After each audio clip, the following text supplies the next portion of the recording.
Welcome to the Terrible Podcast with your hosts from SteelersDepot.com, where you can find all your latest and greatest Steelers news. It's Dave Bryan and Alex Kozora, always lit, talking Steelers.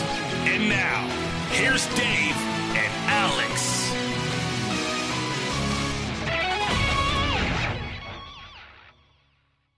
Welcome to the Terrible Podcast, Season 9, Episode 67. He's Dave Bryan, I'm Alex Kozora, SteelersDepot.com. Happy Monday to you, Steelers Nation. Really, though, I guess today's more of a Black Monday, both in Pittsburgh and around the league. A lot of firings around the league right now. Vance Joseph, Marvin Lewis, Adam Gase. In Pittsburgh, no firings yet, but obviously a really disappointing end of the season. Steelers win, but they don't get the help that they need with Baltimore beating Cleveland. No tie in the Colts-Titans game, and so this is weird to say, and really the first time I've said it as being a full-time member of Steelers Depot Day. The Steelers season is over, and it's December 31st.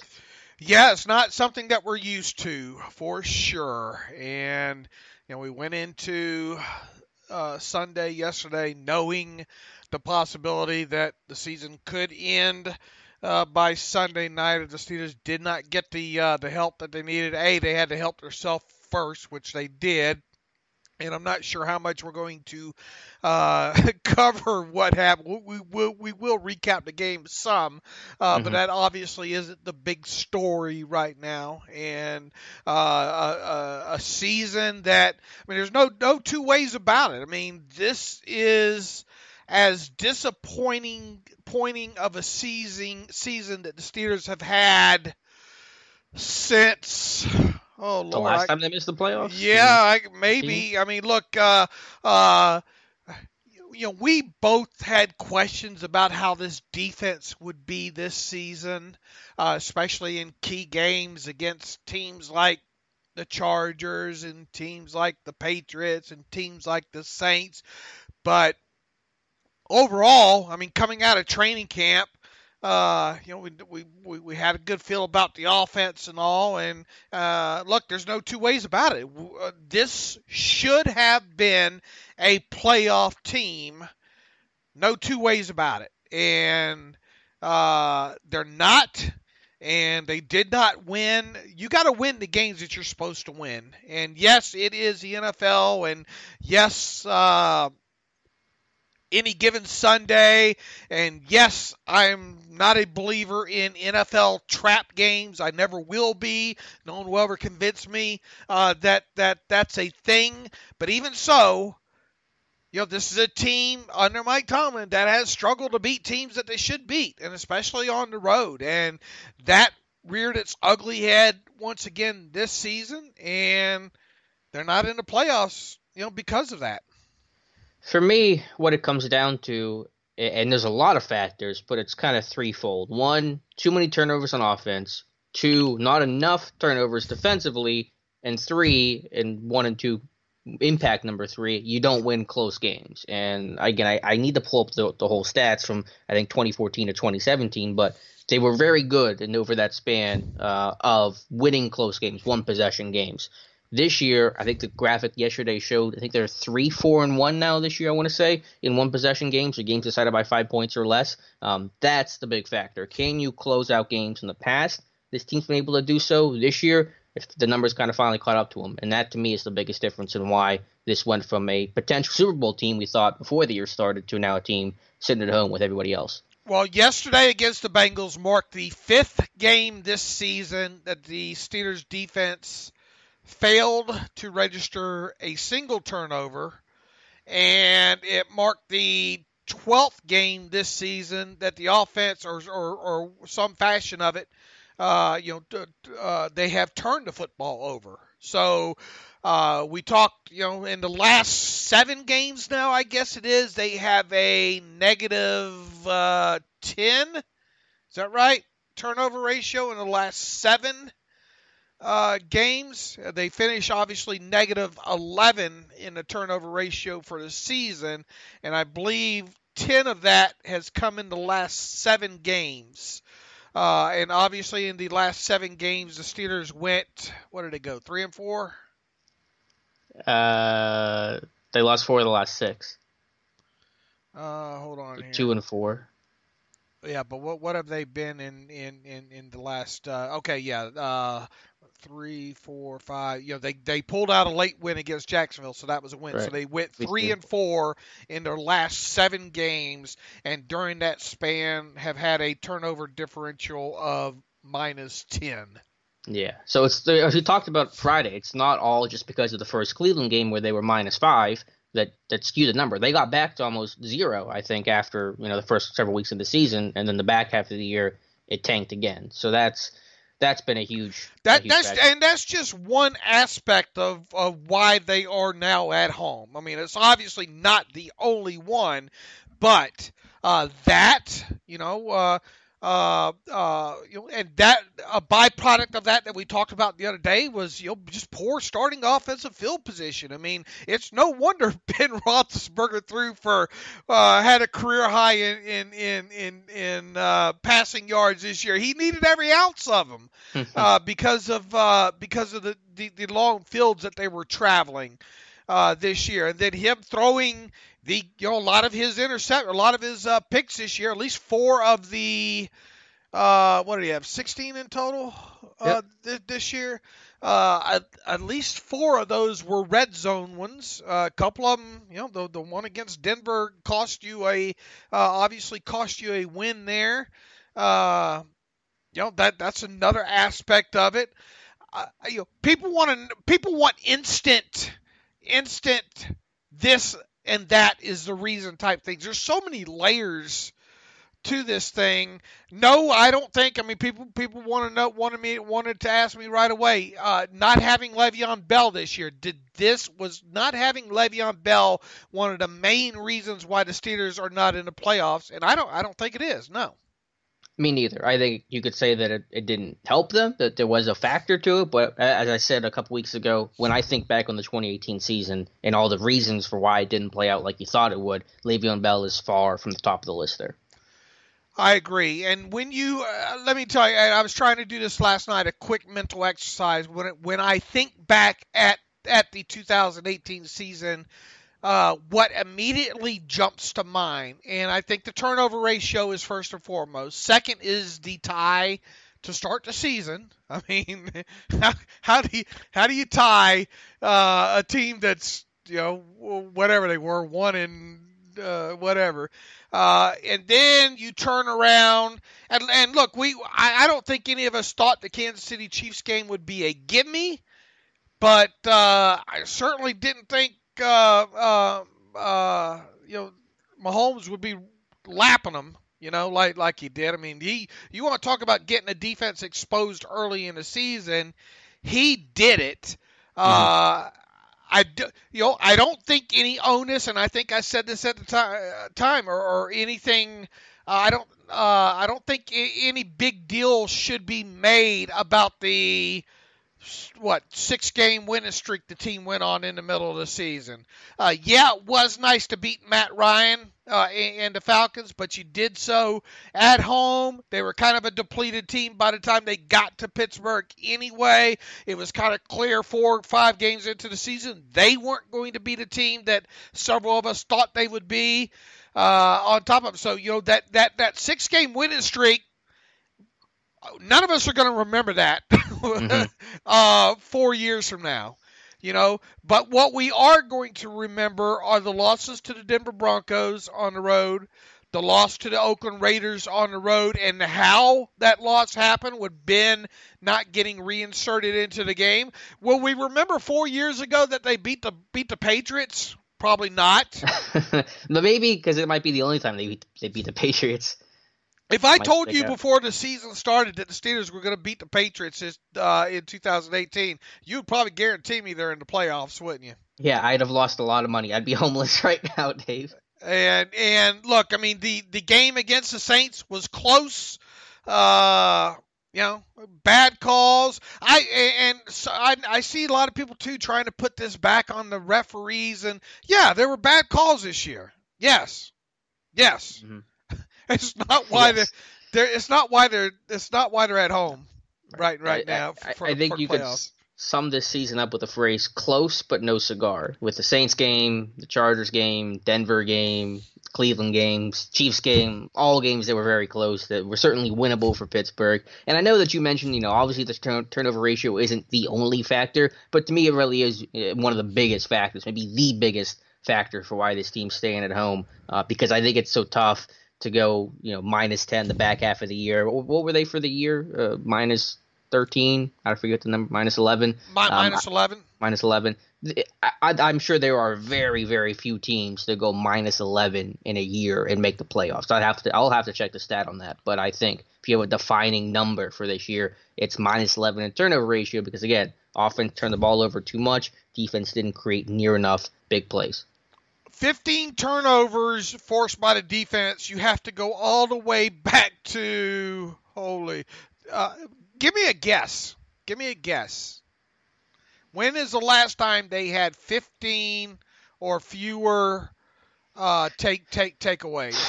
Has it been a while? Can you give me that hint? Yeah, I think so. I'm going to say like 2002 or 2003. I just looked this up the other day, too, and I'm trying to find out what I did with. Oh, okay. Hold on a minute here.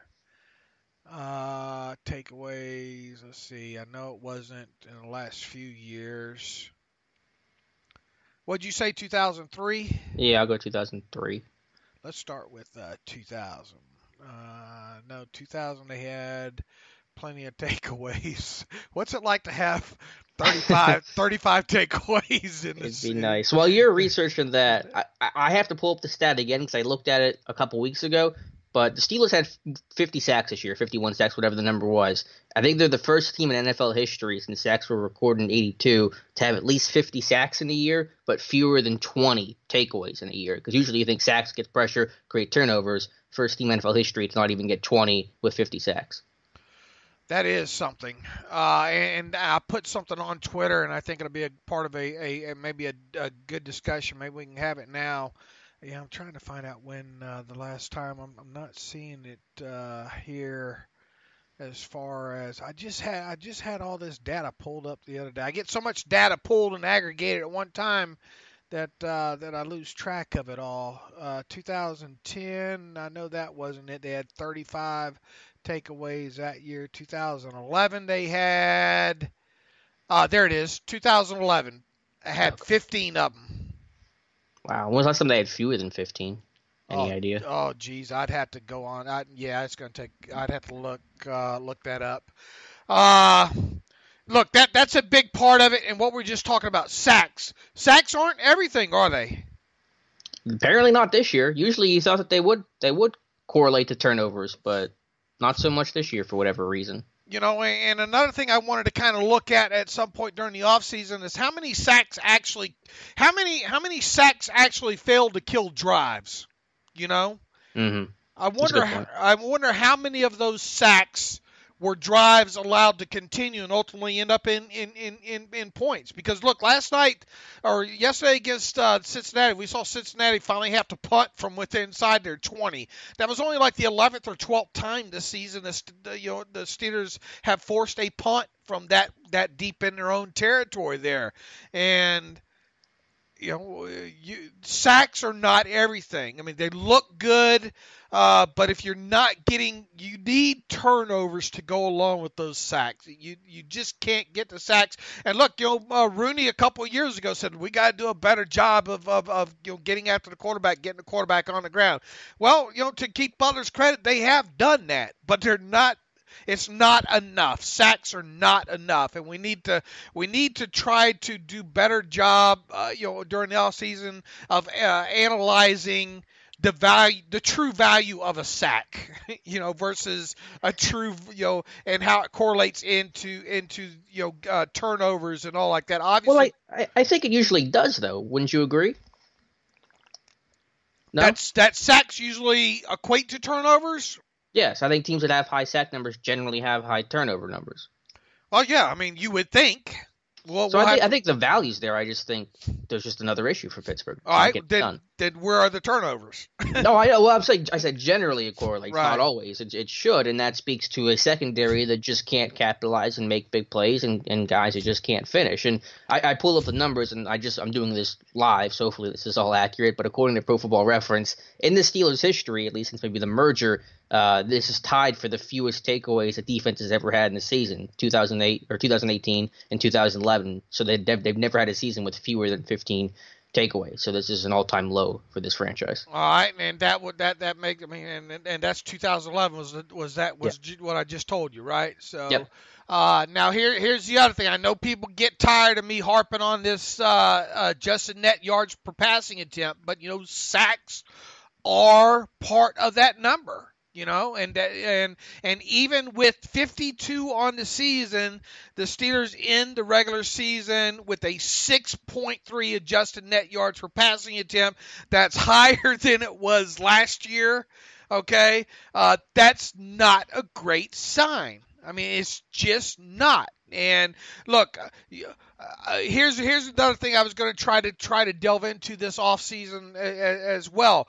The Baltimore Ravens, they were low in turnovers, in getting defensive turnovers as well this year. Now, they were a little bit better than the Steelers were on third down percentage this year, and they, I believe, were a little bit better than the Steelers were in red zone. So what is the difference? What are the Baltimore Ravens doing that allows them to be a more dominant, and they are clearly a more dominant defense than the Steelers? It's not even close.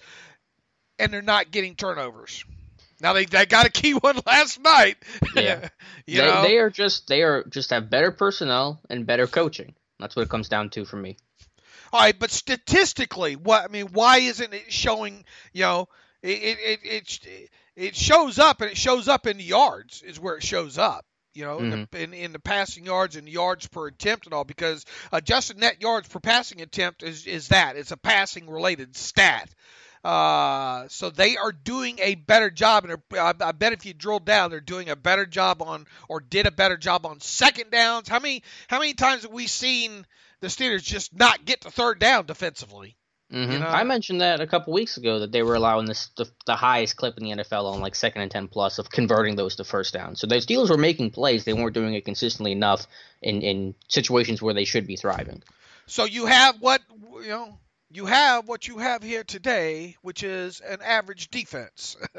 And an average defense for multiple years in a row usually ends up in what?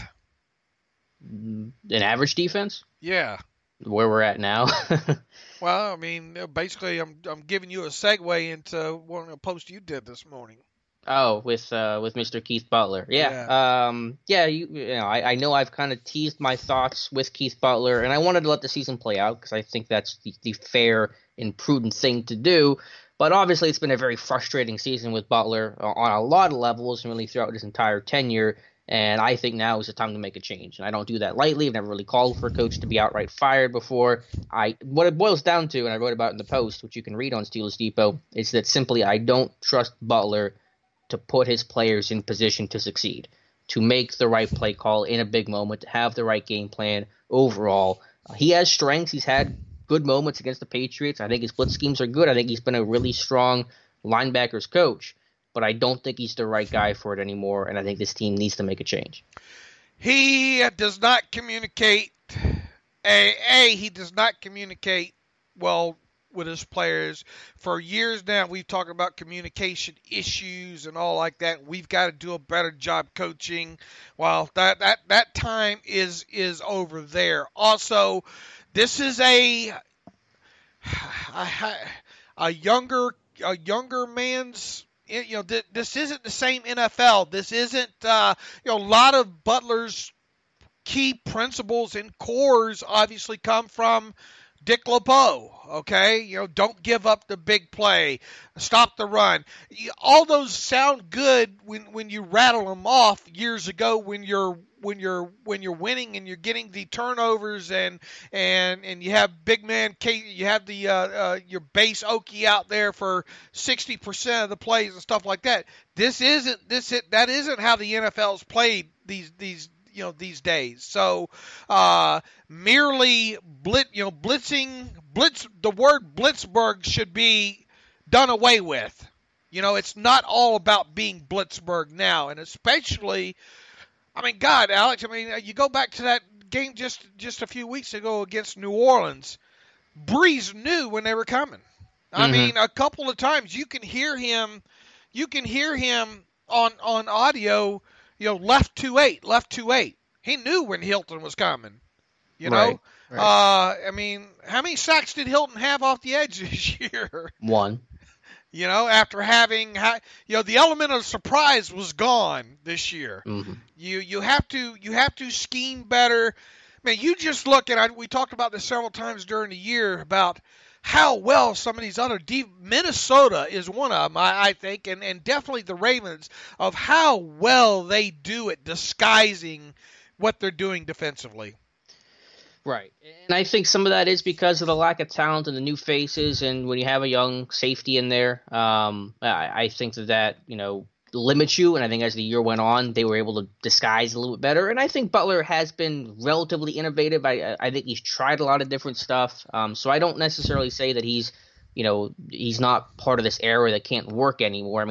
Wade Phillips, Vic Fangio, Wink Martindale, they're all 55 plus, so I don't think you have to be a young guy in age to be effective, and I think Butler has tried a lot of things. I just think a lot of what he's tried has been ineffective, and I think confusing in terms of why he's trying some of the stuff, like playing dime on the goal line against 12 personnel and then allowing easy rushing touchdowns like it happened against the Saints. Right. It's just, look, it's been a couple of seasons. Yeah, the sacks have been there, but the sacks are not everything. Why is this thing why are these sacks not equating into a better adjusted net yards per passing attempt number? Now, look, I will say this. Over the years, especially the last couple of years, we've seen the average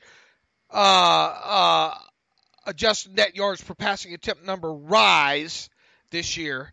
But the fact of the matter is, with all these spread offenses and all like that, it's more about matchups nowadays, right? You got to do a better job of that, trying to confuse. You have these young quarterbacks coming in now. How many young quarterbacks are going to be in the playoffs this year now? Obviously, at some point, something like that's going to happen because, the dinosaurs die off sooner or later. But, no Aaron Rodgers in the playoffs this year. No Matt Ryan. No Ben Roethlisberger.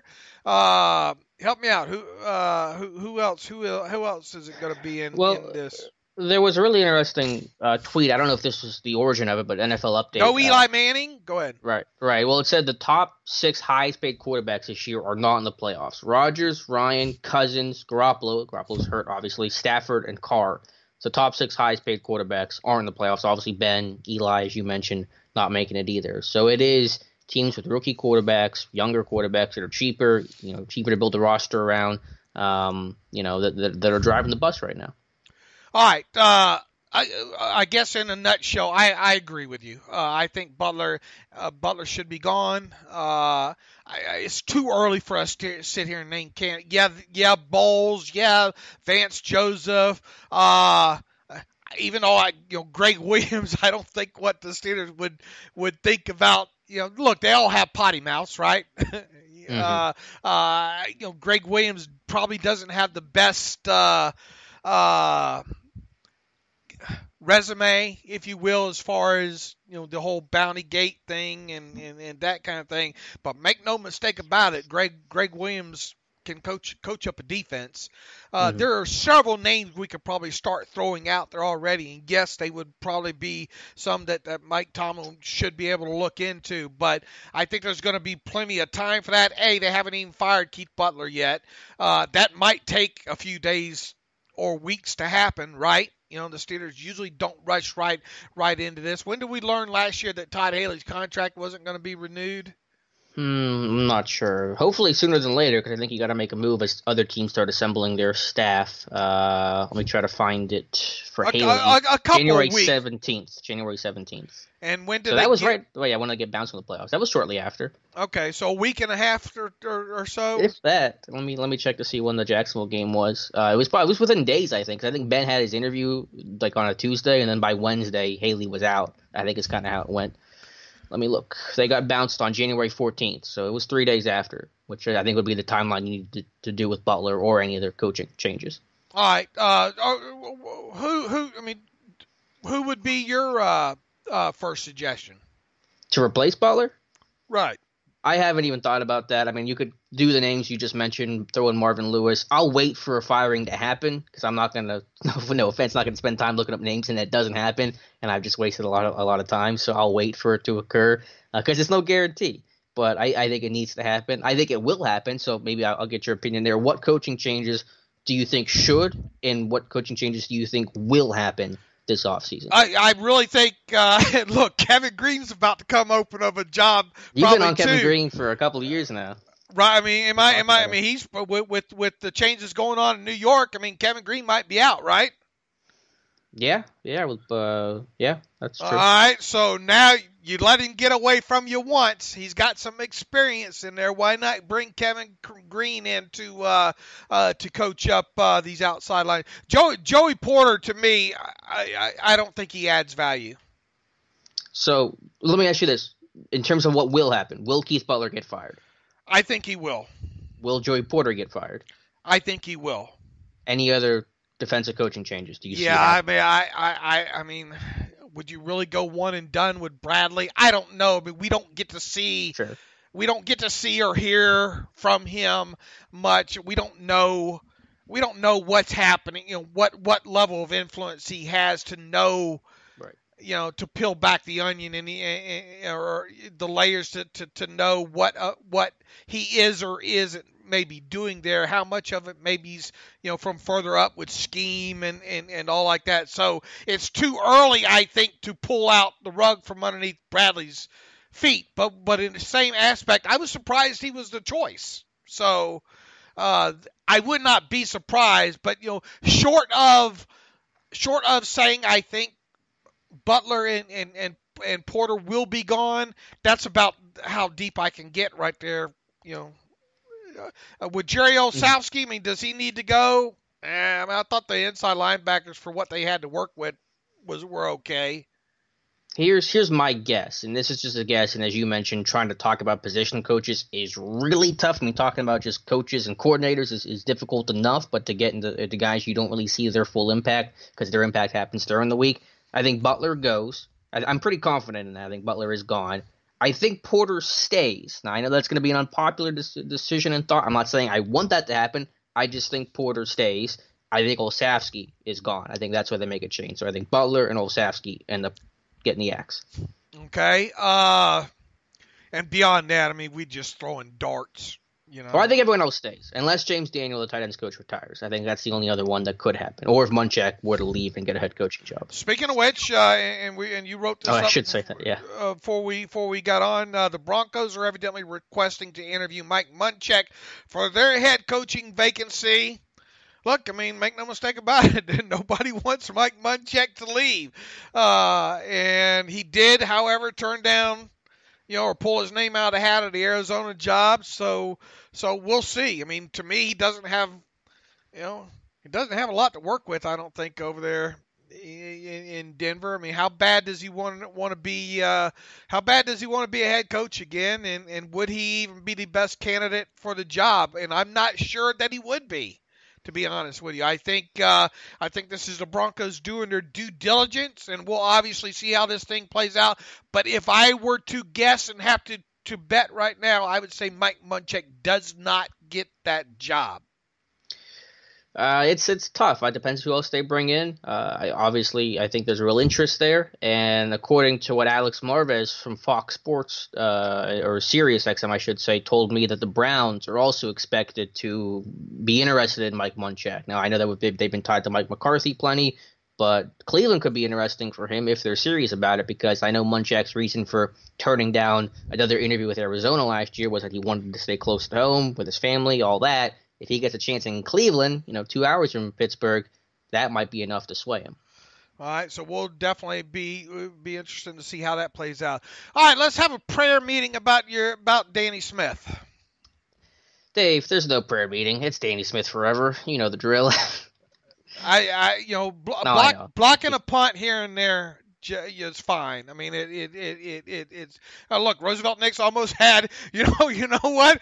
Roosevelt Nix made a strong case to maybe be MVP this year, just in some of the things that he's done in special teams here.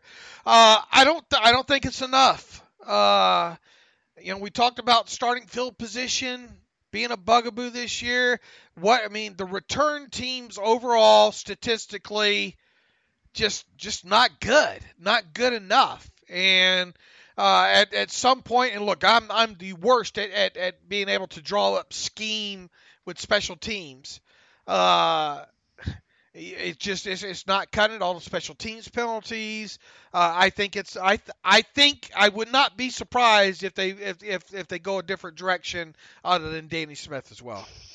I mean, I guess I can't say I'm shocked because whenever you have a difficult season, there are changes that are made. Sometimes you get a scapegoat. Sometimes you make a change just to try to get some new faces and new voices into the room. I don't think it should happen, though. And I don't base that off of – I know I'm kind of jokey about it, about pump blocks and punt schemes. Again, it comes down to me for coaching. My definition of good coaching is, do you put players in position to win? And I think just based off of the scheme and the way the Steelers are structured, a lot of the issues on special teams are individual and not coaching. Some of it is coaching, and I've been critical of Danny Smith about players not knowing specific safety punt rules and, Danny Smith's comments about net average as punters and stuff like that. So there are moments to certainly point the finger directly at Danny Smith. But if you look at things like some of the penalties, do you fault Danny Smith because Darius Hayward-Bay had a stupid block in the back penalty against the Bengals for some weird reason? Is that Danny Smith's fault for a penalty? No, it's not. But some of the other things that we've seen, not knowing some of the rules, you wonder how the communication is gone. I know. Right. But I said I'm talking about penalty. You talked about penalties. Right. Okay. No penalty. I mean, look, penalty. You can tell them not to block in the back, 80 times during the week, but if they block in the back, what can you do? That's what I'm saying. Now, there are some specific instances, like some of the penalties on, where guys are lining up at on specialty kicks, like a safety kick, where you can point the finger at Danny Smith, and you should. But is that one-off thing going to be enough to fire him? I don't think so. I think just overall, and I look at this closer than anybody else, I think his players are put in position to succeed, and I think guys really like playing for him. I think there's energy and confidence and passion and a buy-in to what Smith is selling. I think when you have those two things, you have an effective coach, and I think he should stay.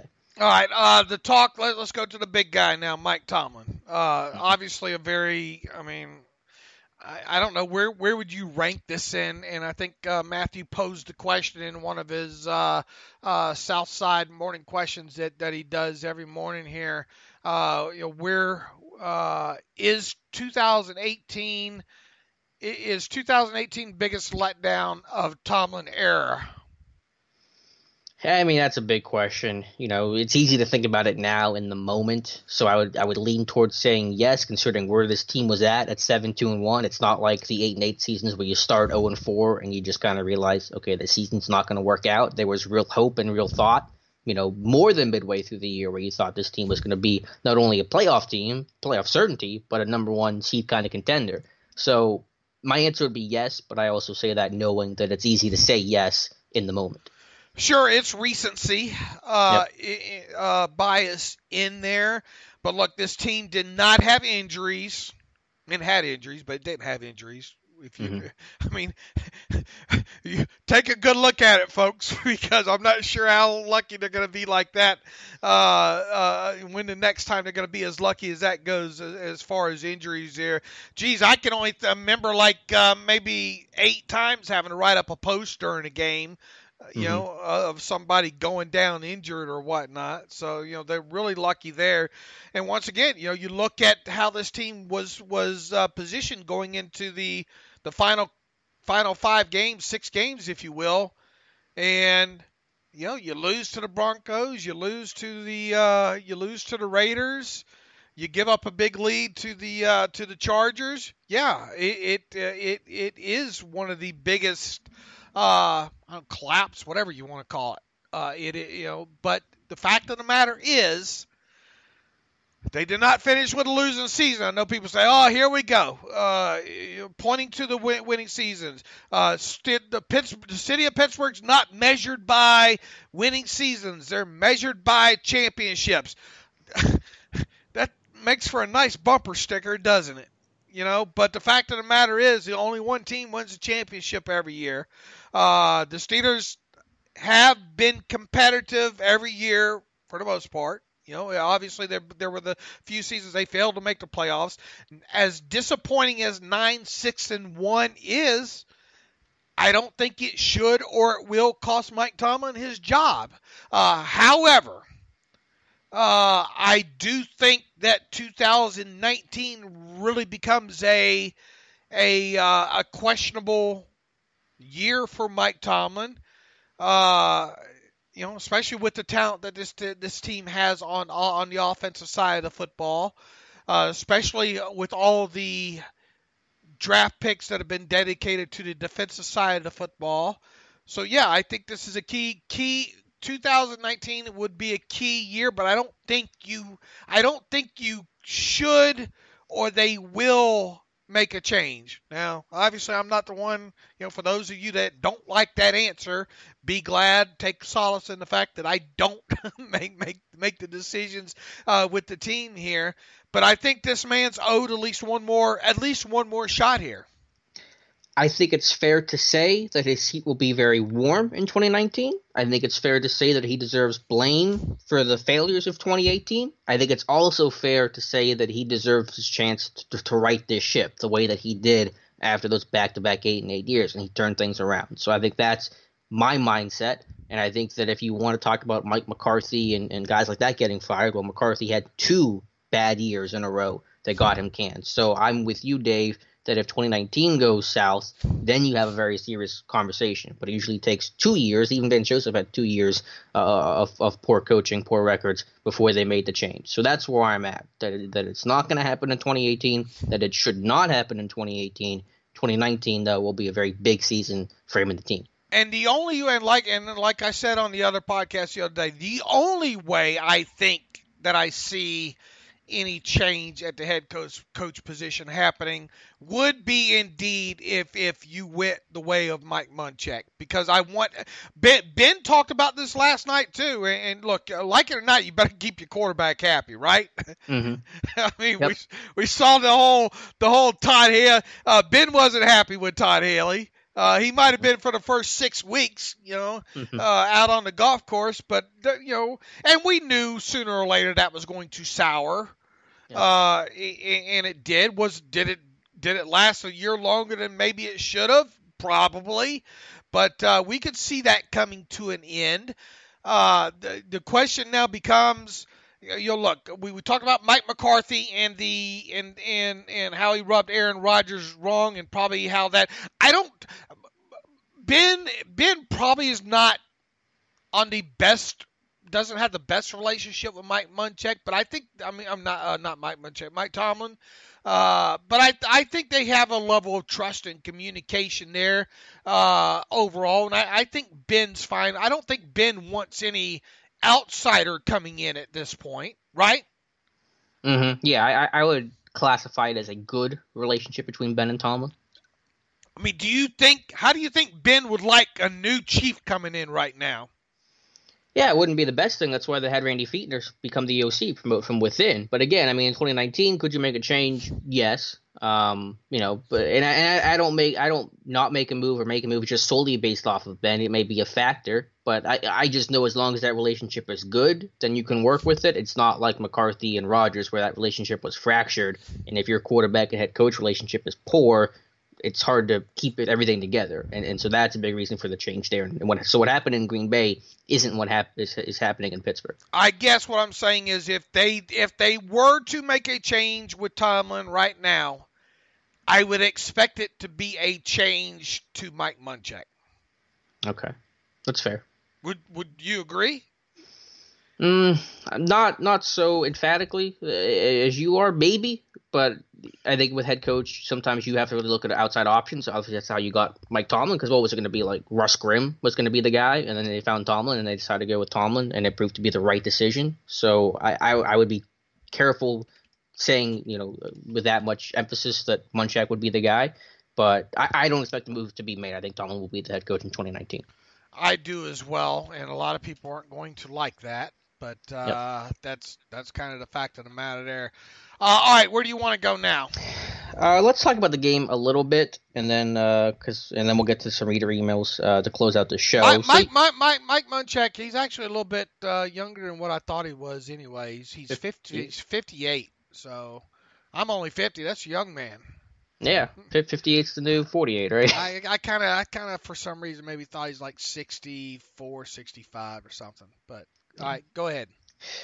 Yeah, we'll transition to the game. Again, I don't want to spend a lot of time talking about it because of how ultimately meaningless it became. Offensively, it was kind of a slog and disappointing because of how porous the Bengals defense has been, but I think that secondary is better than people anticipate, better than the numbers indicate. And without Antonio Brown, all the coverage got to roll to Juju. It forced everyone else to make plays, and you don't necessarily have that level of talent on the outside just quite yet. So that, to me, is the biggest reason why the offense struggled the way that it did.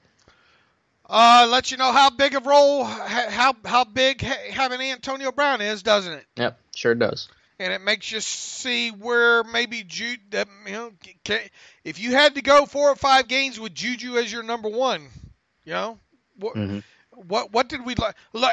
This was a Bengals defense too that was depleted. There ain't no ways about it. That secondary, I think, is still good, though. That secondary was intact. Yeah, I mean, who did they play? Have Phillips in the slot, right? They had Denard in the slot. Did they last night mostly? Was it Denard in the slot? I think it was Denard, yeah. William Jackson and Sean Williams and Jesse Bates. I mean, that's a good group. All right. Well, who do they have playing in the nickel then, mostly? I don't remember everybody, but I just think overall it's a good group. No, I'm talking last night because they didn't have Kirkpatrick. Right. Well, maybe they were down one guy then, but still, that's a good group overall. I mean, William Jackson's a really good corner. Jesse Bates, you've been impressed by Jesse Bates, right? Sure. And yeah. Williams has been, six. A top of the league, strong safety, top 10, I guess, strong safety for a little while there. But other than that, I mean, you got, Nickerson and Vigil at linebacker. And yeah, linebackers are bad. Linebackers are really bad there. I guess it was Russell doing most of the nickel work last night or yesterday for them.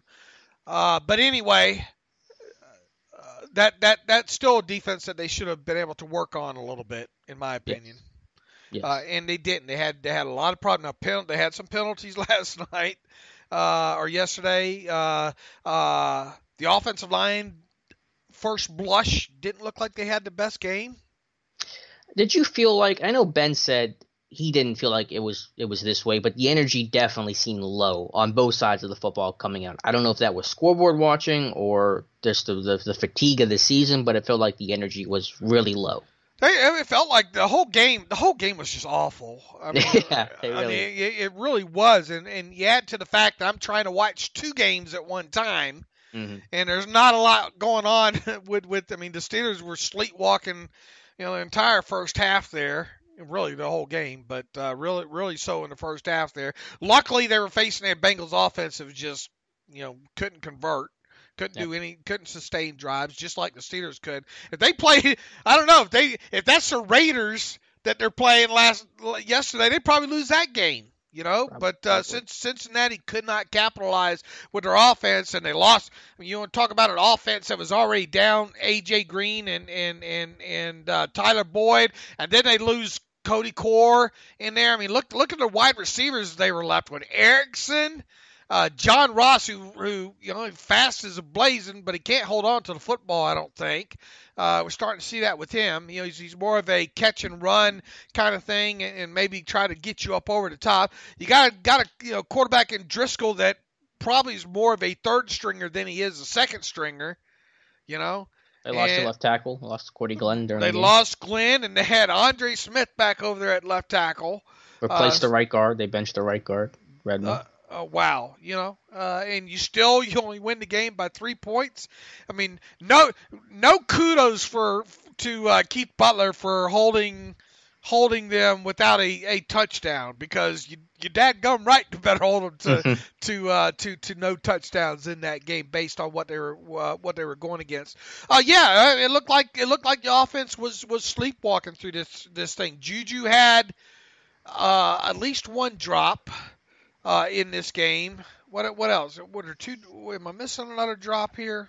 Well, you had the one that Ben floated over, and I think Juju got obstructed by the defender, and it kind of clanked off his chest. The pick six. Ben says he only throws that because he thought defense was offsides. Okay, maybe I get that. They only had 7 successful runs during the game. Ben was one of 6 or one of 7 on deep passes. His lone deep pass completion was the old double move that they had tried to run twice during the game against the Denver Broncos. Once to Washington, once to Juju. Thankfully, Washington got this one. If there's any positive coming out of that game last night is James Washington probably has some good confidence going into the offseason. Mm-hmm. That might be the only positive takeaway from the offense last night. Pretty much. It was a boring, bland game. The offense struggled. They were 5 of 15 on third down against the historically bad third down defense, one of the worst in history. Bengals allowing teams to convert 50% of the time, literally 50% of the time. So that was disappointing. Defensively, they did their job enough. The run defense could have been better, but you hold a team to 6 points, you really can't complain. Yeah, it just felt like they were going through the motions just to get the game. And had it been any team better than Cincinnati, probably lose that one. Right, and look, I mean, the offense, it's not all defense this year, sure. Once again, but I think like I've stated several times, yes, they don't need to turn the ball over like at the rate that they did this past year. That's obvious. Mm-hmm. Those long fields, though, I don't think you can discount that. You can't continually, no matter how good your offense is, you can't continually put them out there and have to go 76 yards or 74 yards. You just you can't. You got to give your offense short fields during games at least once, or at least twice every couple of games. Get 2 here, none there. That's understandable, but that's going to play a role in it. The running game, I would say the running game was a disappointment this year. For the entire year, I mean, yeah, I thought it worked well with Connor, and then obviously once Connor went out, you had to scramble a little bit. So I was okay with it. I think some of the game circumstance of getting down in games and relying on Ben had something to do with the run game. So I guess you could call it a disappointment, but I think without Le'Veon Bell, I think with how well James Conner played, I'm fine with it. Needs to be better, could be better, but I'm not too terribly upset about it. All right. Anything else to add about last night's game other than thank God it's over? I mean, credit to Matt McCrane. I know they weren't pretty, but good to go 3 for 3 at Heinz Field in December is tough to do. Obviously, kickoffs were a bit of an issue. Return game wasn't too great for Pittsburgh, but we'll see if McCrane gets carried to camp or through the offseason. Maybe he will. And like I said, I think there is a big discussion and debate to be had about Chris Boswell and what you do with him, because you said that roster bonus is due in early March for sure. Yeah, I heard back from Joel Corey, supposedly that $2 million roster bonus that Boswell is due the third day of the new league year in March. Okay, so I mean, I know you could pick it up, and it's not the worst decision, but you were about this close to cutting the guy a couple weeks ago. Now you're going to pick up $2 million. That's quite a shift. So I'm just saying, I think it's an interesting discussion. I'm curious to see what this team does. Let me tell you, Matt McCrane is not the answer. Right. No, he's not. If you sign him to a futures deal here in the next few days, or just re-sign him, period, to be a camp body, you're doing so on a minimum contract with him. And if something better, walks by, you don't hesitate to make the change. He just doesn't have the leg strength, and that's what you get when you don't. You had a chance to get Kai Forbath there, and you didn't. And this is what was left at the bottom of the barrel. And supposedly, to hear Bob Labriola talk, Boswell suffered a groin injury during warm-ups of the game against the Saints. So. Read into that what you will, but the kid is damaged right now, and until he proves otherwise, you're not going to know. Here's the thing: you're not going to know if Boswell's damaged is still damaged until he kicks in a real game again. Yep.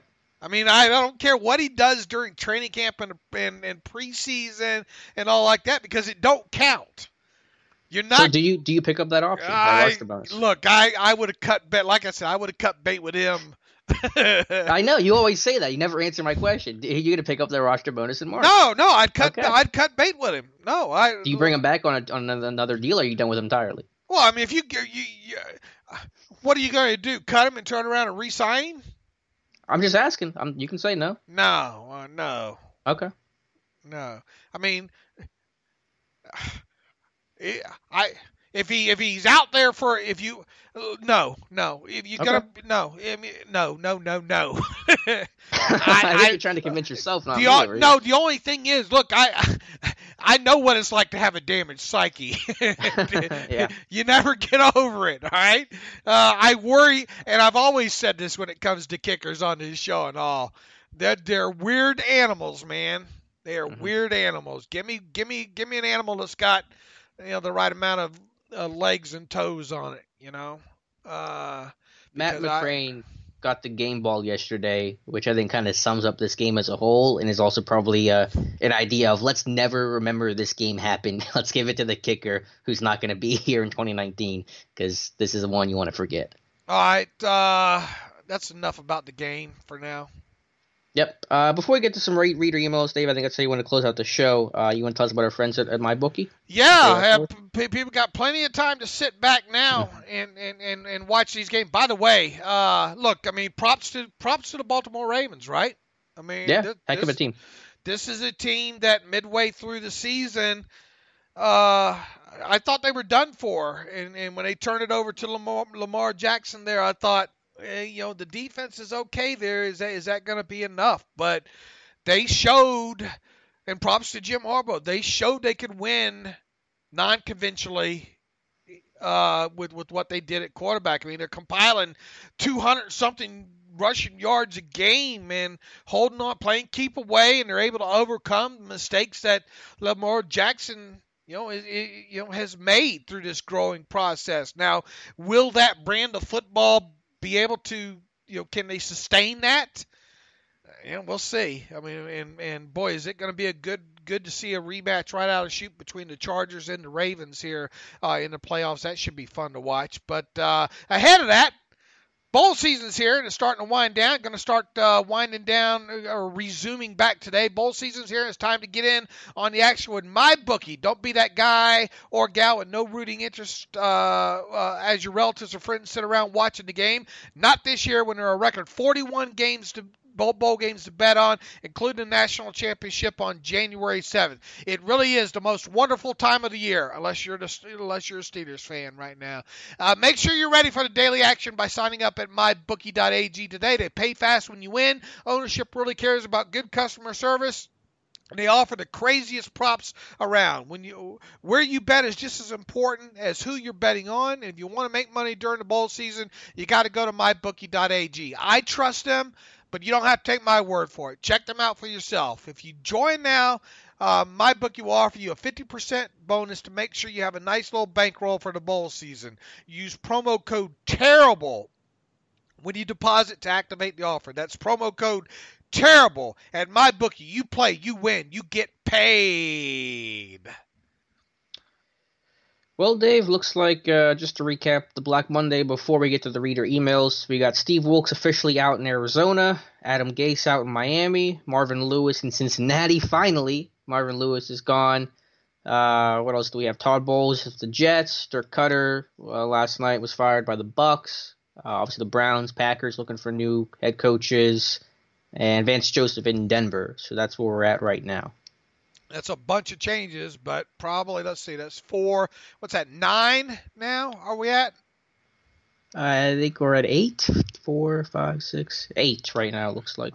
Cardinals, Bengals, Dolphins. Yep. Broncos, that's 4.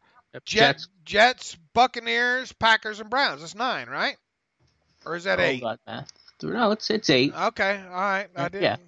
My math is bad here. But, okay, should we go to the? I'm afraid to do it. Afraid to go to the emails. It's gonna be a fist that comes out of your computer. Just pretty much. We got a bunch of them in here. Paul Brown writes in. It's a sad day in Pittsburgh and Cincinnati, my hometown. With roller coaster of the season, I can't help but look back and ask what could have been. Looking ahead, other than linebacker and secondary, what areas do you see the Steelers addressing in the draft, free agency? Second question is, do you view this as the best team ever to miss the playoffs? And then he's got Paul Brown. That is my real name, yes, and I'm a Steelers fan living in Cincinnati. Paul, a little bit to undress there for us there. Linebacker and secondary, yeah. I mean, look, you're not going to get any arguments out of us as far as addressing, and that's not just inside linebacker, that's outside linebacker and, probably cornerback more so than safety right now. But you could use a dime backer, at some point in this. But yeah, I mean, when you get into draft and free agency here, you need more on that defensive side of football. You cannot go back into a season with Cody Sensabaugh, with, help me out here, Alex, Morgan Burnett. They had to get with Artie Burns. They started with Artie Burns. Right. Bless his heart, Jordan Dangerfield can't be one of your first guys off the bench. Bud Dupree at outside linebacker. I don't think he go through another season of it. Yeah, I mean, you Bud Dupree, Bostic, bless his heart. I mean, but he is what he is. Fort, LJ Fort, bless his heart again. I mean, a guy that gives you a guy that's a nice deep backup to have, but a guy that you don't want playing a lot of snaps on the field. Tyler Matakevich, can you believe there was talk way back, and we knew it was BS, right? I mean, it was just a courtesy to Tyler Matakevich to hear it come out of Kevin Colbert's mouth at the combine, I think, even saying that Tyler Matakevich would be in a runner for this spot. He's a great special teams player. He led the team in special teams tackles, I think, again this year. But he is not a guy you want on the field on defense. Vince Williams is a backup. Right? Am I right? Well, I don't think I wouldn't say backup. Here's what I'll say about the inside linebacker position. I'll say it for you. If Vince Williams is a backup, go ahead. Not saying it for me. Speak for yourself. They don't have a guy, inside linebacker, they trust to be in every situation's player. They've done a little bit with Fort. They've done some with Vince. They've done a little bit with Bostic. They had Matakevich as the starting inside linebacker day one at training camp. They don't have a defined 3-down guy. They have a bunch of guys that have specific skill sets. Fort on passing downs. Bostic on running downs, Vince, a little bit of both. They don't have the guy that can do it all. And that's what they want to address. They wanted to do so last year. It didn't work out. And I'm sure they're going to attack it with the same idea this year because they need that guy to be in every situation's player, and they don't have him.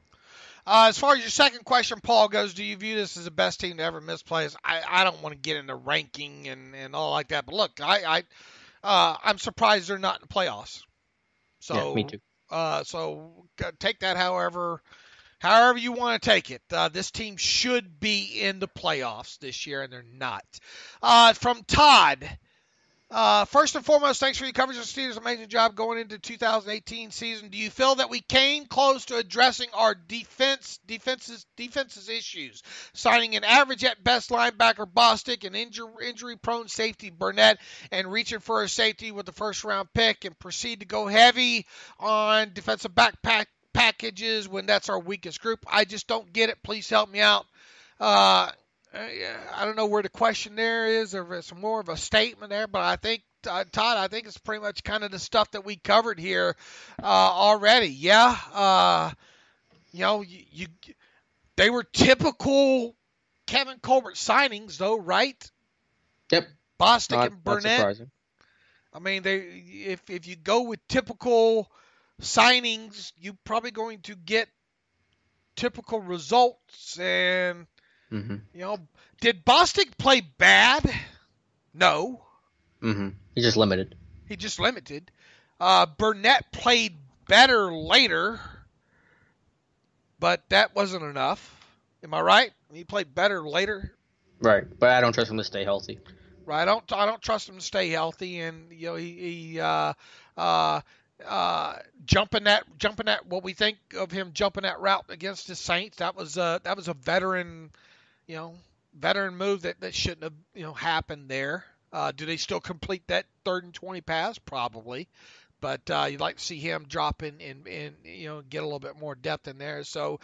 Look, I mean, they're going to have decisions to make. I don't see how you can bring Burnett back on that money. Bostic's a lot cheaper. Maybe you're able to have Bostic hang around at the price that he's scheduled to make, but probably not Burnett. And you really need to take a hard look at what that depth chart's going to look like at inside linebacker next year. So yeah, I mean, look, the defense gets a lot of fingers pointed to it here. All right, let's go to Clayton Closser. I have a silver lining thought. God bless you, Clayton. Since Baltimore made the playoffs, they're likely stuck with Jackson for a few years. I think that's good news because I don't think he is the guy. We've seen hundreds of super fast, athletic quarterbacks who can't read a defense or throw the ball. Their careers usually end the same way. Bottom line, I'd be thrilled to see the Ravens hitch their wagon to Jackson's star. He wants our thoughts on this.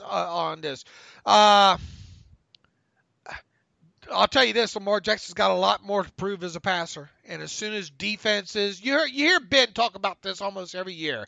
Yeah, it's nice what you did the first year or two in the league. Let's see once defensive coordinators start getting a beat on what you do and how you're able to overcome that. So, yeah, it looks fancy right now. Alex and I just praised earlier in the year. And because of that defense that they have, will we be shocked if they beat San Diego again and maybe make it to, I don't know, AFC Championship game? Maybe not. But sooner or later, you got to have your offense play some. Just as we say, you need defenses to win you a game or two in the playoffs. At some point, they're going to need offense to win it as well too. And I'm not convinced Lamar Jackson can do that. So yeah, it'll be interesting to see. I'll tell you what, I'd much rather have Baker Mayfield than I would Lamar Jackson. I would too, but I don't want to discount Lamar Jackson here. I want to see what he does in year 2. Yes, defenses will adjust, but Jackson will improve, and he'll get to go into 2019 as the starter instead of being inserted midway through the year with the Joe Flacco, the hip injury. So, I think that he can win. I think he can succeed. I think he's probably he's not there yet, but I think he can be a better passer than people give him credit for, that he's not just he's not just a running back playing quarterback. So we'll see what he can do, because I think that they're not stuck with him. They want to be stuck with him. That's the guy that they want. So I don't discount what Jackson can do. I think he's a talented quarterback and a guy that's going to be successful in the league. It will definitely be interesting to watch year 2 of both Mayfield and Jackson for sure. They're going to present defenses some challenges. That is for sure. Thanks for that question. All right, Ted Webb. I know we always look at defenses not making crucial stops in the fourth quarter, but and he has this in capital letters. Tell me with this offense why we only scored 21 points in total second half against the Browns, Chargers, Raiders, Ravens, and Broncos, thus going 0-5-1. 6 games we only scored 21 points in the second half. Why? He has. And yesterday versus Bengals, 1 TD. Look, we're not saying the offense doesn't share some of the blame here, but the turnovers against the Broncos, Ben, Connor, Grimble, that stuff just can't happen. Raiders, Ben wasn't in there for a good portion of the second half.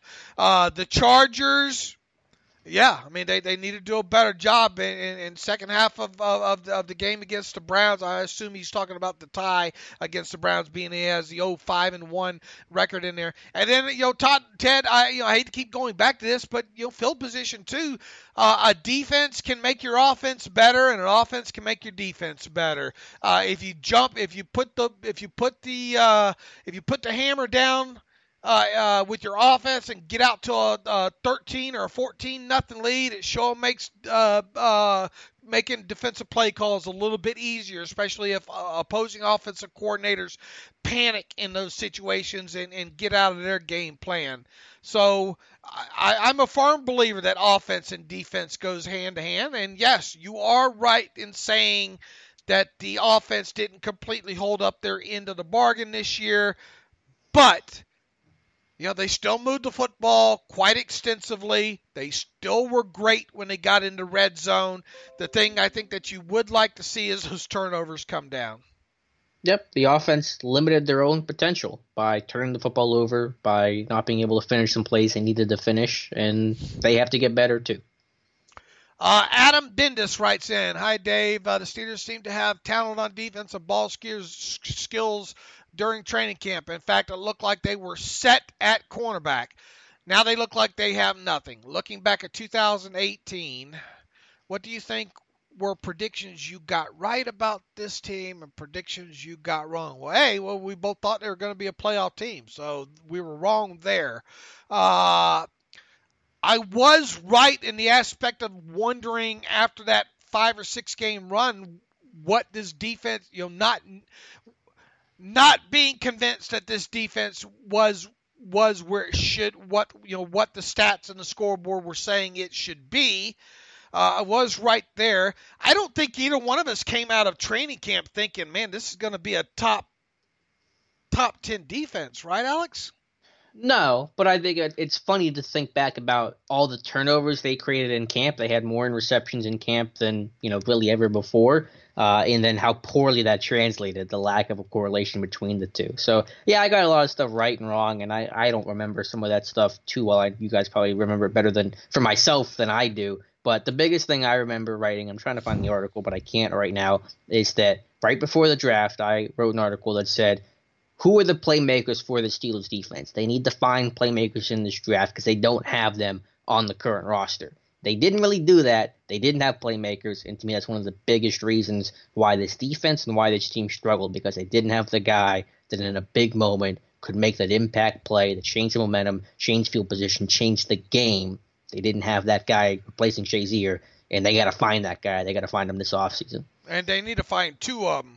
2 would be nice. Let's just start with 1. I'm not going to get too greedy. Because you can find 1, you might have a chance, whether it's corner, inside backer. But, you got to at least have 1.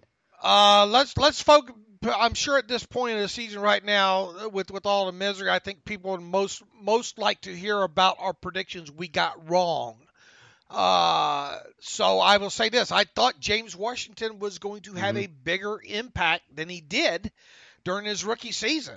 Very disappointing rookie season for James Washington. Jalen Samuels, I think, maybe a little bit better running back than what I thought he would be. Here's the good news, I guess. We went into this season not knowing if we'd find out much of anything about James Conner or Jalen Samuels, and we found out a whole lot about them. Enough to make, I think, some educated decisions that maybe this team doesn't need to spend a draft pick on a running back, right? And this all assumes Le'Veon Bell's gone, of course. I mean, if you did draft a running back, I would think it would be a kind of a scat back kind of better out of the backfield catching the football than anything type of guy. Mm-hmm. Yeah, I thought they would miss Bell more than they did. I mean, obviously the injury played a factor, but Connor really was able to close that gap, I think, pretty well. So that was something, I guess, that I got wrong. I will say that I think Matt Filer showed us that he could play some tackle. Yep. I wasn't convinced that could happen. Defensive side of football, I thought Vince would be a little better than what he was. I thought Vince was okay. I thought he'd be better, though.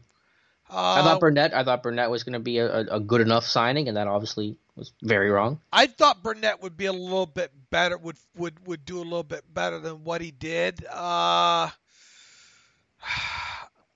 Joe Hayden probably played a little bit better than what I thought he would have. So I guess I could be wrong there.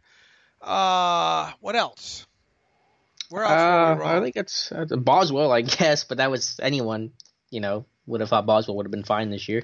Look, I mean, Alex goes to every training camp practice, and all he can do, and hopefully people think this, is paint a picture as objectively as he can of what he sees out there. It's hard to draw hard conclusions out of what you see in training camp there. All we can do is take that information, take what we've seen in past tape, take what we see in limited from preseason, and then put that all in together and make our best educated guesses. We are not at practice during the season. We don't, all we have is a game. And look, we try our best on game tape as well too to decipher what exactly went right and went wrong, and we're not always right on that. So, but I think we do it better than most. Yeah, I'd like to think so. I hope we do. Somebody's Twitter bio always makes me laugh. His Twitter bio is, predictions are tough, especially about the future. And so that's kind of the nature of it. Sometimes you're going to be right, sometimes you're going to be wrong. You just try to learn and get better. And I look, I twist my arm. I thought this was a Super Bowl team. I thought it was a Super Bowl caliber team. I thought that the defense would get better as the year went along. Yeah. Yeah, I thought, I don't know if I was as high as you. I can't remember. I'm sure somebody can correct the record. But obviously I thought this is a team that could be Super Bowl contender, could certainly win the AFC North. I said before the year, if they don't win the AFC North, something went terribly, terribly wrong. And unfortunately, something went terribly, terribly wrong. And it wasn't injuries, though. Yeah, it was just their own mistakes, their own issues. All right, email Herath. Is there a premier defensive playmaker the Steelers can acquire free agency or trade in the offseason with the added cap space from Bell? If so, will they do it? Email, the season just ended. We got plenty of time to talk draft, free agent, trade. So Alex and I are going to punt there, I think. I will say, though, they need to make a significant move in free agency. I said that before. They need to do so. I agree they need to, too, but will they? I mean, it's not their MO to do so, to do that. It's just not their MO to go make a significant guy from the outside. To be fair, 2 now, points. Joe Hayden doesn't count because he was a street free agent, in my opinion, but go ahead. He's still a free agent. They still made a splash. So there's 3 points in. There's Hayden. 2, they generally haven't had the kind of money they're going to have now this offseason to work with, so they were limited financially in the moves they could make, so I think that's a factor. And 3, they did try to get Dante Hightower a couple of years ago, too, and it didn't work, but they did make an attempt. So they can be aggressive. They need to be aggressive, and they should be aggressive, so I think this year's a different set of circumstances. All right, number 2, does the next defensive coordinator need to have a different defensive philosophy than Tomlin, since he has a lot of fingerprints on this? Everybody says Tomlin's got this huge amount of fingerprints on this defense, or Tomlin's really making the calls and all like that. Unless, who really knows that?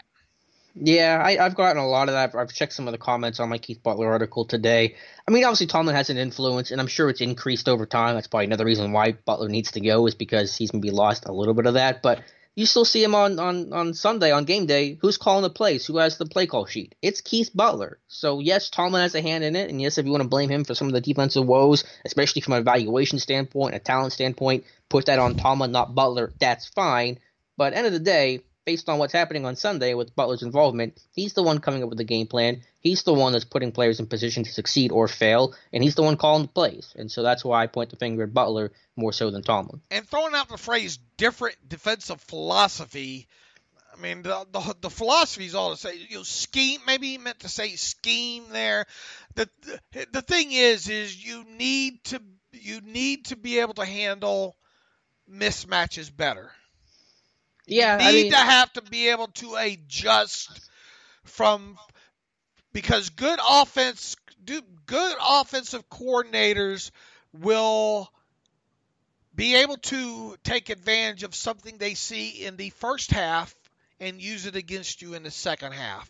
You have to be able to change along with them and not give them the opportunity to know in this down and distance at this 40-yard, between the 40 and 45-yard line, that you're not going to play quarters coverage. Right. You need a better problem solver. I don't think Keith Butler is a good enough problem solver in game for everything that offenses will give you. But it is an interesting question about, what if you assume that Butler's gone, what type of coordinator they bring in? Do they bring in somebody with really the same background as Butler LeBeau, or do they bring in somebody with a Tomlin, Dungy kind of background? I think that's a fair question to ask, and I don't quite know the answer to that. I think the scheme should generally stay the same because otherwise you're changing personnel and making big changes that are going to have unintended consequences, but I don't know the answer to that. All right, well, how would you describe a Keith Butler, Tony Dungy disciple, and how would you describe their scheme? The Steelers' current scheme? Yes. It's still very much a LeBeau kind of based defense. It's evolved, obviously, some to play more man coverage, to be less of a fire zone kind of blitzing team, but I think the core principles are still rooted in what LeBeau has done. You're asking a big question. They're trying to get me to evaluate this entire philosophy. Right, but you throw those terms out there, so I'm going to use them back at you. No, I'm just trying to give you a competent answer, and it's hard to do so off the top of my head. It's an evolved LeBeau defense, I guess, with some of that Dungy footprint in it. And in today's NFL, like I said, with the spreads and yes, you need athletes, but I think you put the biggest thing back on it, several times this year. You need playmakers. You need guys that can make plays.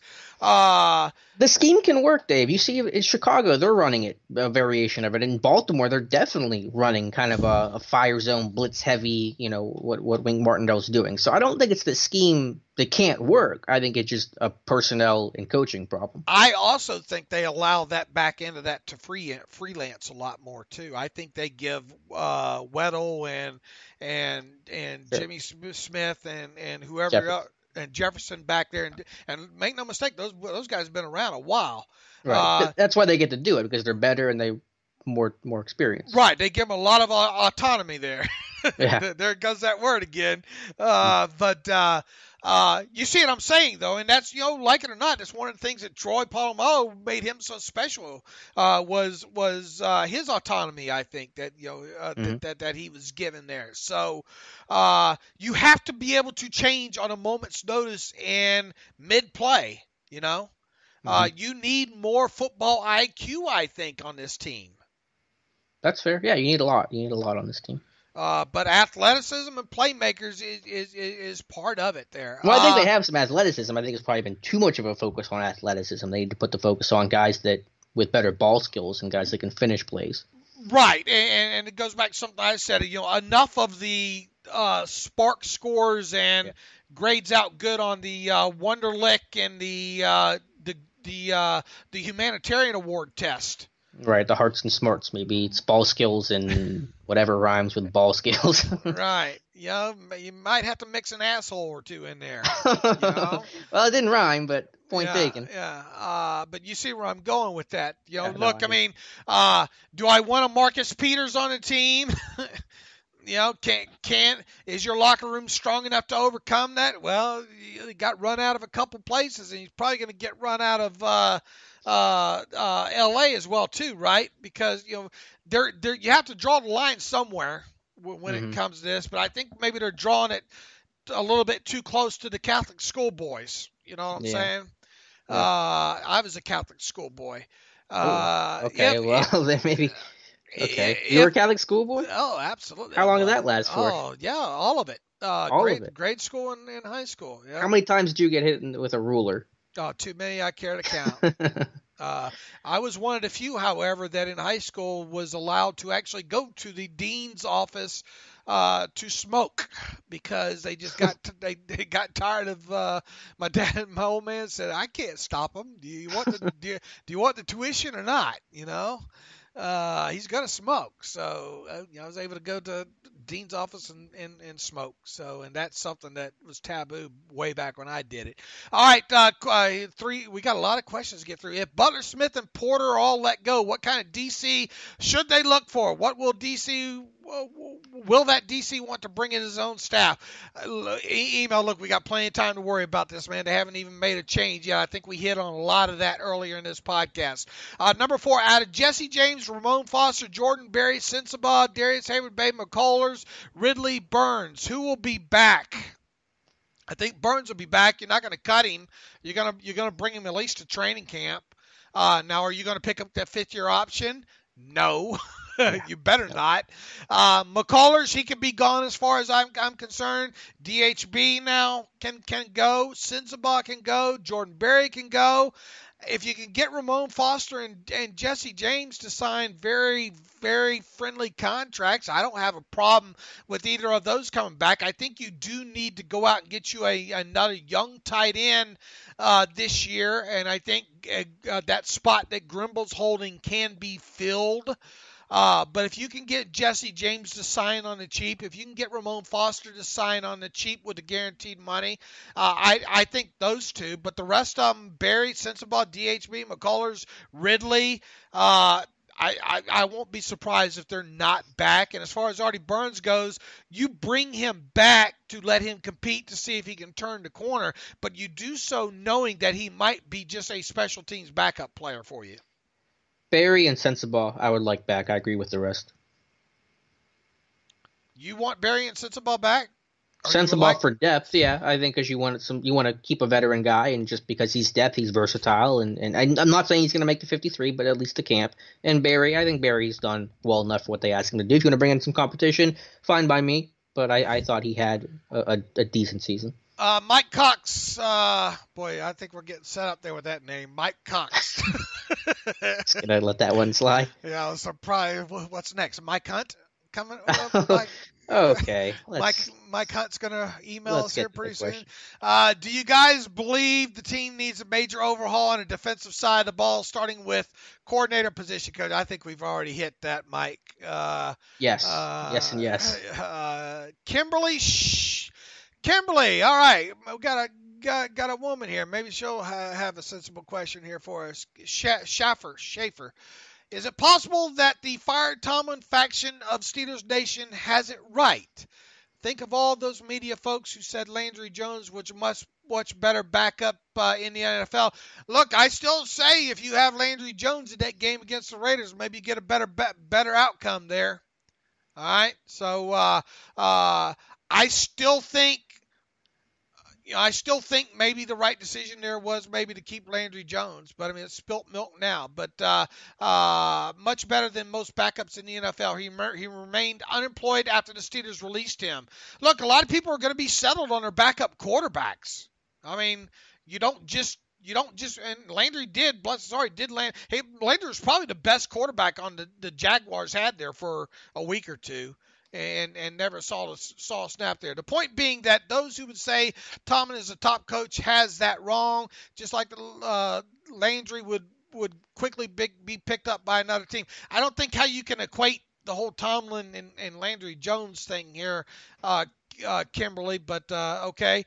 Today's bad performance against the Bengals is further evidence that some meaningful changes need to be made in the coaching ranks. I would elevate Munchak, the head coach, keep Fichtner and Bradley and new defensive line coach, and that is about it. Bill Cowher described the weakness in this team's focus today. Tomlin has underachieved. His team's underachieves. Art needs to take action.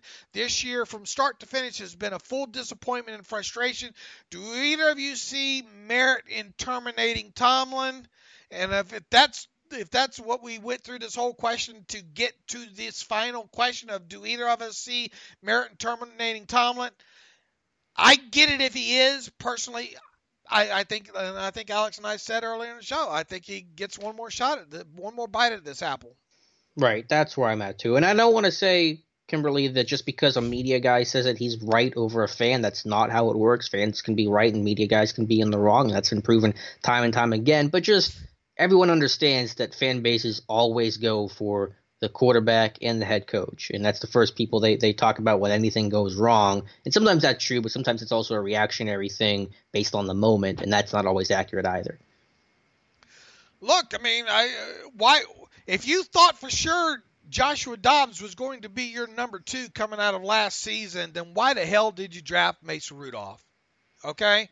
You want to go back and look. We haven't even talked about Kevin Colbert in this show. Yeah, he gets some of this as well, too. For Christ's sake, Darius Leonard could be a Pittsburgh Steeler.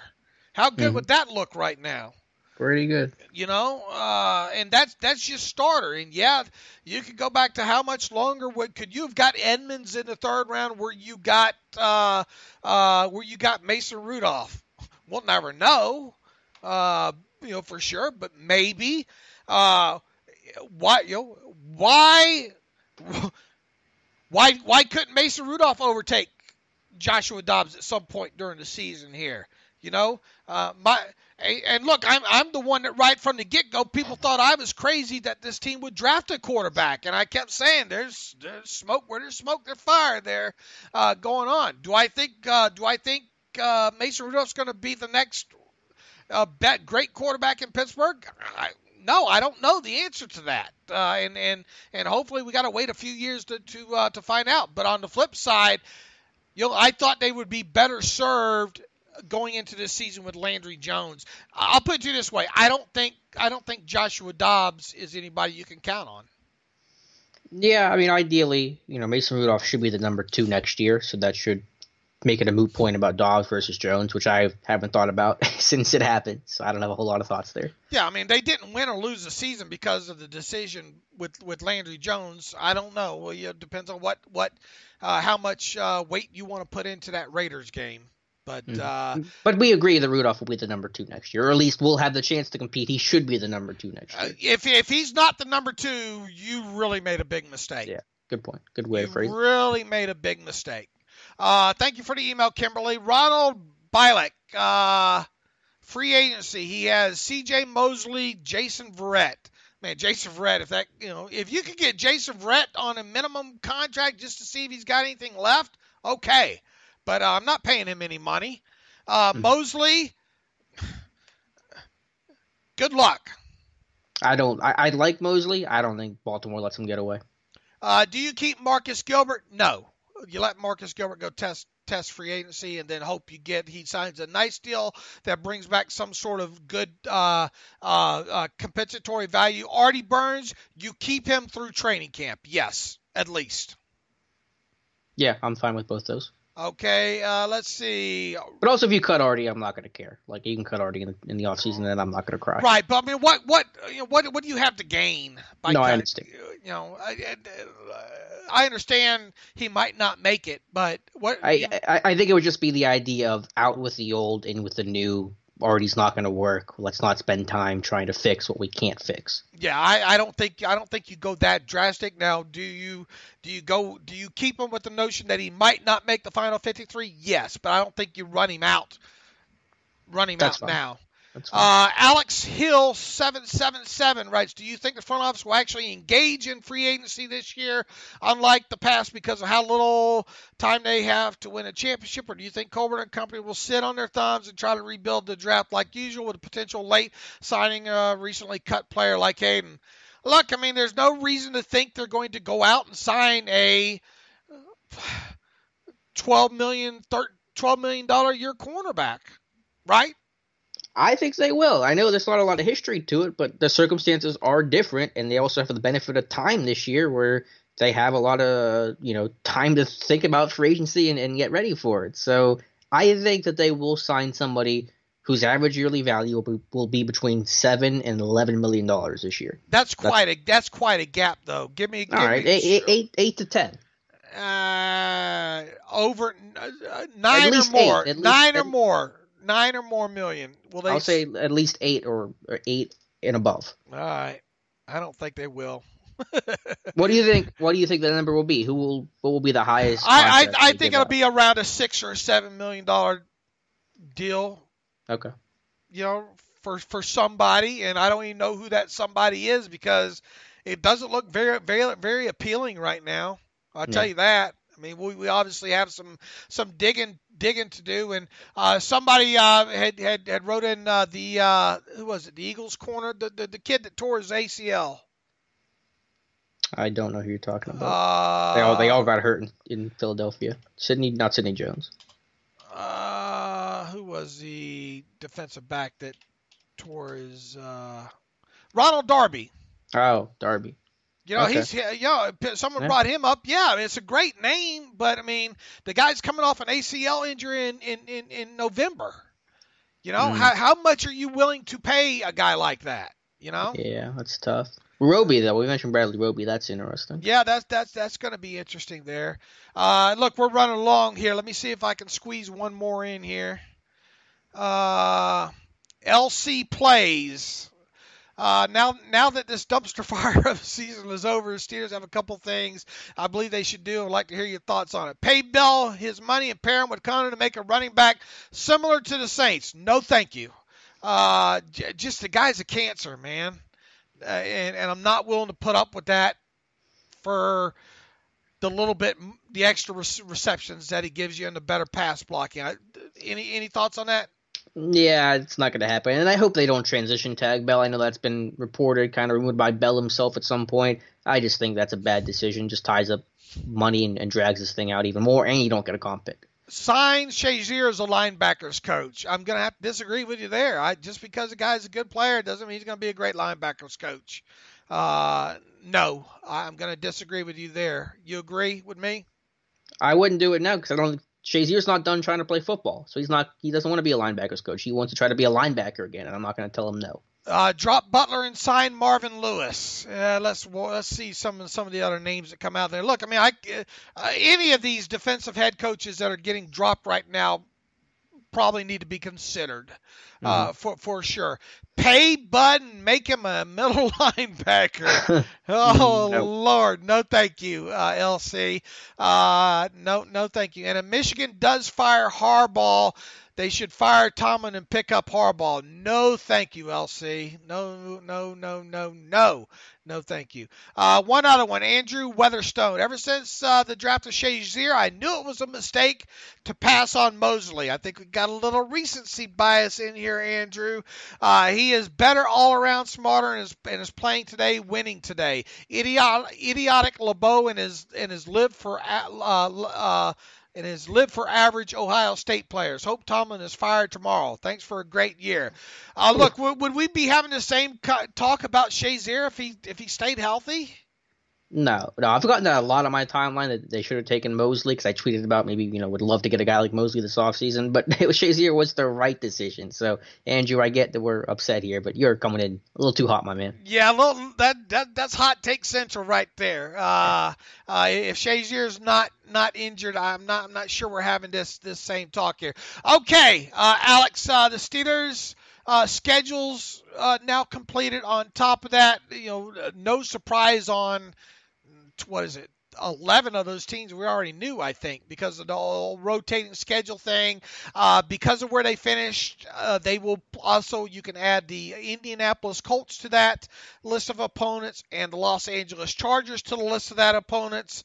Their home opponents, of course, the Ravens, Bengals, and Browns, Bills, Dolphins, Rams, Seahawks, and Colts. Their away opponents, Ravens, Bengals, Browns, Patriots again. Patriots might as well be in a division. It seems like they're playing them every year now. Patriots, Jets, Cardinals, 49ers, and Chargers. That West Coast, a couple of games out on the West Coast against the 49ers and Chargers, and, of course, the Cardinals in Arizona. Having to travel to Foxborough to play the Patriots won't be a picnic. The Browns will be better. The Ravens will probably be the Ravens. You got to get the Rams and the Seahawks and the Colts at home.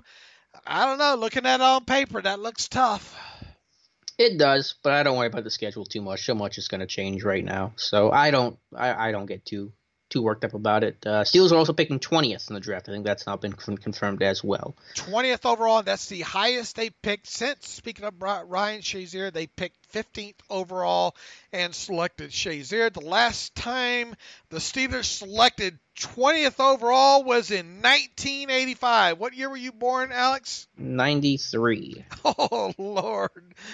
I was a junior in high school last time the Steelers drafted 20th overall, and they picked defensive lineman Darrell Sims out of Washington, and I think he played 2 years in Pittsburgh before moving on to Cleveland there. So I think that's where we're at. We got a lot more. We're going to stay 3 days a week with this podcast for the next, this week, next week, until we start running out of things to hit on. We're going to start getting into looking at the roster, the free agents. We're obviously going to start getting into more and more draft talk, draft needs, start tackling that. If you have questions or want to complain about something we said in this show, feel free to do so. You can do so theterriblepodcast@gmail.com. You can follow me on Twitter at Steelers Depot. Follow Alex Kozora on Twitter at Alex_Kozora. As we said, email the show, theterriblepodcast@gmail.com. Do you like what we did, what we put together on the podcast here at the end of the season? If so, you can donate. Go to SteelersDepot.com, hit the donate button upper right, navigational bar. Alex and I would appreciate it, and we appreciate everybody who has donated, even if you stopped donating recently, which we certainly understand why that might have been the case. We forgive you. No hard feelings. We appreciate the past money anybody has donated to the site as well. You're not obligated to do so. We're still going to do these things. We hope you enjoyed what we put together for you on these podcasts during the 2018 season. We hope you stick with us on into the offseason and all on top of it. Alex, thanks the hard work that you've done this year. Matthew, Mark C., Daniel, all of our guys at Steelers Depot, Michael, Melanie, Tim Rice, David, or how do you pronounce David's last name? Or I just say David O. David O. Josh Carney, Dan Vasco, Josh Carney, all you guys. Thank you for the contribution. Andrew Motti going all the way back to draft work. He'll probably be rejoining us again as well too. Kyle doing some stuff in the back end. Kyle Kitzmiller doing some things. David Todd, thanks for his contributions this year as well too. For sure. Everybody, thanks for making it a great 2018 season for Steelers Depot and a Terrible Podcast. And, we're just going to shift the gears. We're not going anywhere. So, as always, thanks for listening to the Terrible Podcast with Dave and Alex.